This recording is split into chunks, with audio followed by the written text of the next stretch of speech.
പ്രിയമുള്ളവരെ, ഈ ചാനലിലേക്ക് സ്വാഗതം. കഴിഞ്ഞ കുറേ ദിവസങ്ങളായി നമ്മൾ കാണുന്ന ഒരു ചിത്രമുണ്ട്. സോഷ്യൽ മീഡിയകളിലും പത്രത്തിലും ഒക്കെ കൊട്ടിഘോഷിക്കപ്പെട്ട ഒരു പ്രശ്നം, നേപ്പാളിൻ്റെ പ്രശ്നം.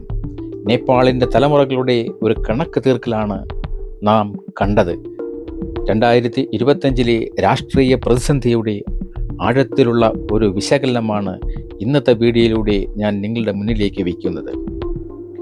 2025 സെപ്റ്റംബറിൽ നേപ്പാളിനെ പിടിച്ചുകുലുക്കിയ രാഷ്ട്രീയ പ്രതിസന്ധി ഒരു പെട്ടെന്നുള്ള സംഭവമായിരുന്നില്ല. മറിച്ച് വ്യവസ്ഥാപിതമായ രാഷ്ട്രീയ ജീർണത, സാമ്പത്തിക നിരാശ, ഉന്നതരുടെ നിയമലംഘനങ്ങൾ എന്നിവയാൽ ആളിക്കത്തിയ ഒരു തലമുറയുടെ പൊട്ടിത്തെറിയായിരുന്നു. പ്രാദേശികമായി രജിസ്റ്റർ ചെയ്യുന്നതിൽ പരാജയപ്പെട്ടു എന്ന കാരണത്താൽ പ്രമുഖ സോഷ്യൽ മീഡിയ പ്ലാറ്റ്ഫോമുകൾക്ക് സർക്കാർ ഏർപ്പെടുത്തിയ നിരോധനം നിലവിലുള്ള രോഷത്തിന് തിരികൊളുത്തുക മാത്രമാണ് ചെയ്തത്. ഇത് നേതൃത്വമില്ലാത്തതും യുവാക്കൾ നയിക്കുന്നതുമായ ഒരു പ്രക്ഷോഭമായി മാറുകയും KP ശർമ്മ ഒലിയുടെ സർക്കാരിനെ താഴെയിറക്കുകയും 2008 ശേഷമുള്ള മുഴുവൻ രാഷ്ട്രീയ വർഗത്തെയും നിരാകരിക്കുകയും ചെയ്തു. ഈ റിപ്പോർട്ട് പ്രതിസന്ധിയുടെ മൂലകാരണങ്ങൾ, അതിൻ്റെ പ്രത്യാഘാതങ്ങൾ, ഭാവി സാധ്യതകൾ എന്നിവ ആഴത്തിൽ പരിശോധിക്കുന്നു. അധികാരത്തിൽ ഒരു ശൂന്യത രൂപപ്പെട്ടതോടെ സാങ്കേതിക വിദഗ്ധന്മാർ ഉൾപ്പെടുന്ന ഒരു ഇടക്കാല സർക്കാരിനായുള്ള മുറവിളികൾ ഉയരുന്നു. അയൽ രാജ്യങ്ങളായ ഇന്ത്യയും ചൈനയും ഈ സാഹചര്യത്തെ അതീവ ജാഗ്രതയോടെയാണ് വീക്ഷിക്കുന്നത്. ഈ അസ്ഥിരത അവർക്ക് തന്ത്രപരമായ അപകട സാധ്യതകളും അവസരങ്ങളും ഒരുപോലെ നൽകുന്നു. സെപ്റ്റംബറിലെ ജനകീയ പ്രക്ഷോഭം കേവലം ഒരു സോഷ്യൽ മീഡിയ നിരോധനത്തിനെതിരായ പ്രതികരണമായിരുന്നില്ല. മറിച്ച് വർഷങ്ങളായി നേപ്പാൾ സമൂഹത്തിൽ ആഴത്തിൽ വേരൂന്നിയ ഘടനാപരമായ പരാജയങ്ങളുടെയും ജനരോഷത്തിൻ്റെയും ബഹിസ്ഫുരണമായിരുന്നു. അത് ഈ വിഭാഗം പ്രതിസന്ധിക്ക് കാരണമായ വിവിധ തലങ്ങളെ വിശദമായി നമ്മളിവിടെ പരിശോധിക്കുകയാണ്. ഒരു ഡിജിറ്റൽ തീപ്പൊരിയാണ് വിതറിയത്. അസംതൃപ്തിയുടെ കാലത്തെ സെൻസർഷിപ്പ്. 2025 അവസാനത്തോടെ, ഓഗസ്റ്റ് അവസാനത്തോടെ ഫേസ്ബുക്ക്, എക്സ്, ഇൻസ്റ്റഗ്രാം, വാട്സാപ്പ് എന്നിവയുൾപ്പെടെ 26 പ്രമുഖ സോഷ്യൽ മീഡിയ പ്ലാറ്റ്ഫോമുകൾക്ക് നേപ്പാൾ സർക്കാർ പെട്ടെന്ന് നിരോധനം ഏർപ്പെടുത്തി. പ്രാദേശികമായി രജിസ്റ്റർ ചെയ്യുന്നതിൽ ഈ കമ്പനികൾ പരാജയപ്പെട്ടു എന്നായിരുന്നു ഔദ്യോഗിക കാരണം. വിദ്വേഷ പ്രസംഗം, വ്യാജവാർത്ത, സൈബർ കുറ്റകൃത്യങ്ങൾ എന്നിവ തടയുക എന്താണ് ലക്ഷ്യമിടുന്നതെന്ന് സർക്കാർ അവകാശപ്പെട്ടെങ്കിലും അത് അഭിപ്രായ സ്വാതന്ത്ര്യത്തിന്മേലുള്ള കടന്നുകയറ്റമായും രാഷ്ട്രീയ എതിരാളികളെ നിശബ്ദരാക്കാനുള്ള ശ്രമമായും പൊതുസമൂഹം വിലയിരുത്തി. ഈ നിരോധനത്തിൽ ചൈനയുടെ ഉടമസ്ഥതയിലുള്ള ടിക്ടോക്കിനെ ഒഴിവാക്കിയത് ജനരോഷം ആളിക്കത്തിക്കുന്നതിൽ നിർണായകമായി. ടിക്ടോക്ക് പ്രാദേശിക രജിസ്ട്രേഷൻ നിയമങ്ങൾ പാലിച്ചിരുന്നു എന്നാണ് ഇതിന് കാരണമായി പറഞ്ഞത്. എന്നാൽ ഈ തെരഞ്ഞെടുത്ത നടപടി ഒലി സർക്കാരിന് ബീജിങ്ങിനോടുള്ള വർദ്ധിച്ചു വരുന്ന അടുപ്പത്തിൻ്റെ സൂചനയായി വ്യാഖ്യാനിക്കപ്പെട്ടു. ഇത് നിരോധനത്തിന് പിന്നിൽ രാഷ്ട്രീയ ലക്ഷ്യങ്ങളുണ്ടെന്ന സംശയം ബലപ്പെടുത്തി.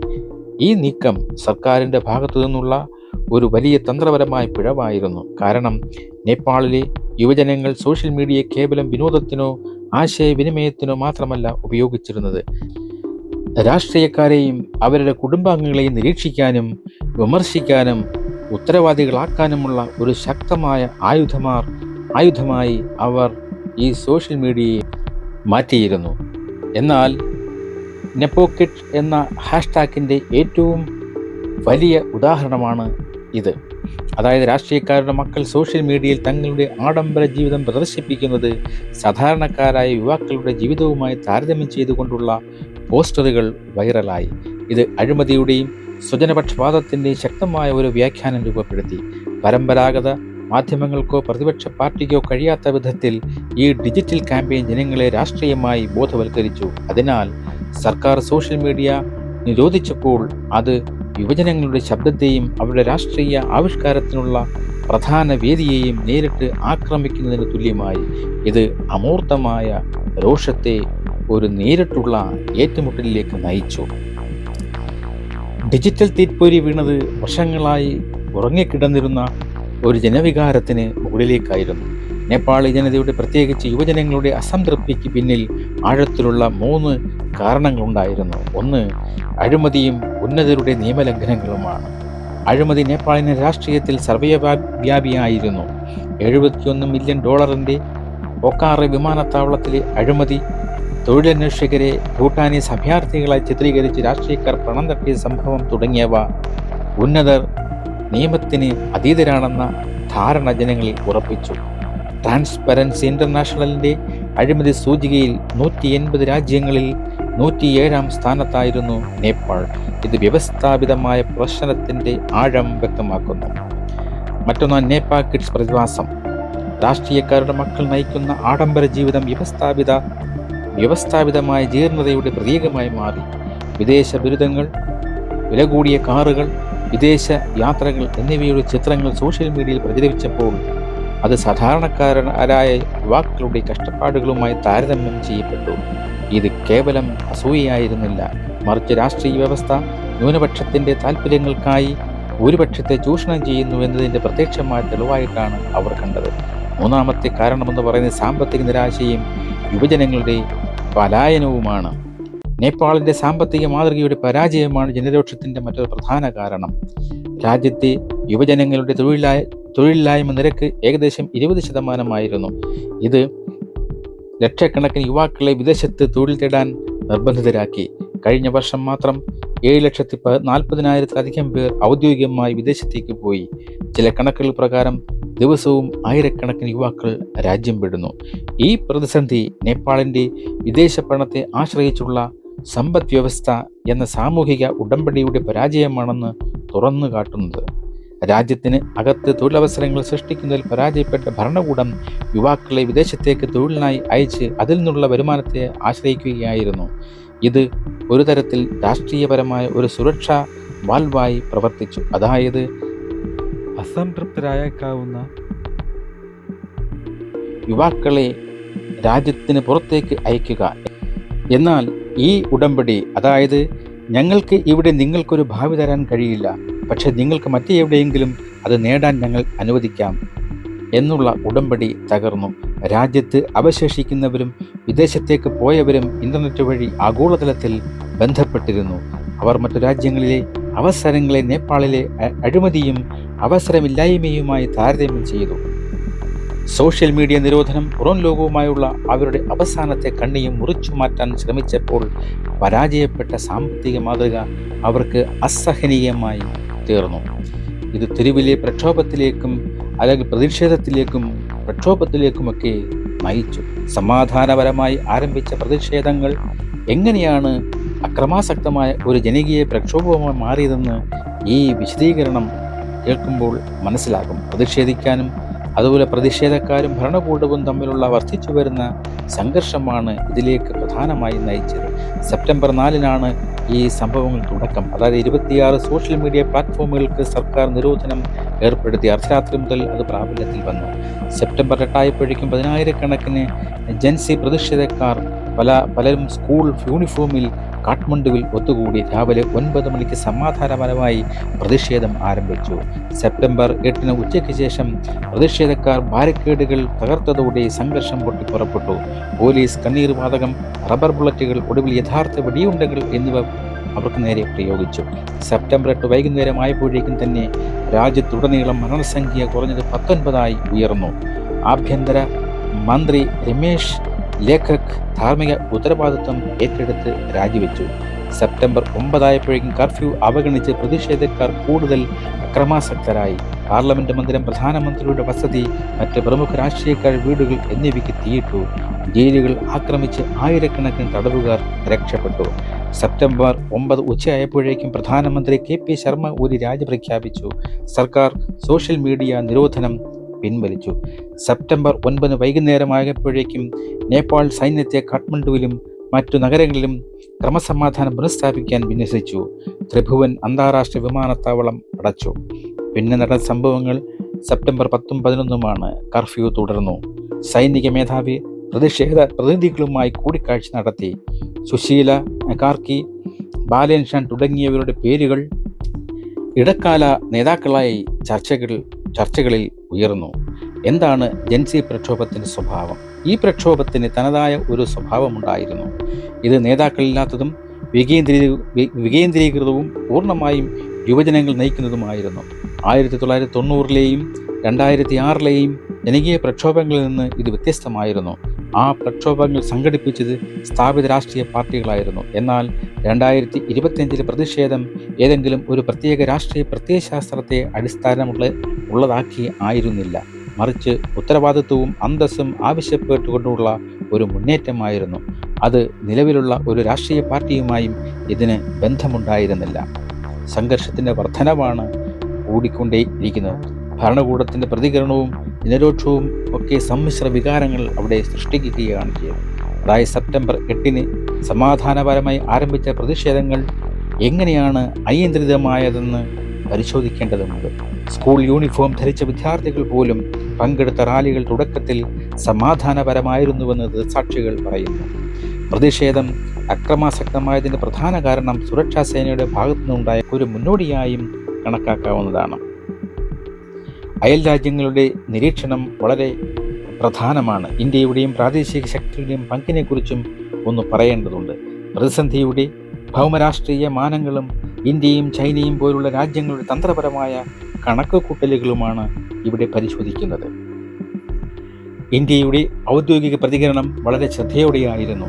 ഇന്ത്യൻ വിദേശകാര്യ മന്ത്രാലയവും പ്രധാനമന്ത്രി നരേന്ദ്രമോദിയും സംയമനം പാലിക്കാനും ചർച്ചകളിലൂടെ സമാധാനപരമായ പ്രശ്നങ്ങൾ പരിഹരിക്കാനും ആഹ്വാനം ചെയ്തു. അക്രമത്തിൽ ജീവൻ നഷ്ടപ്പെട്ടവരോട് അവർ അനുശോചനം രേഖപ്പെടുത്തി.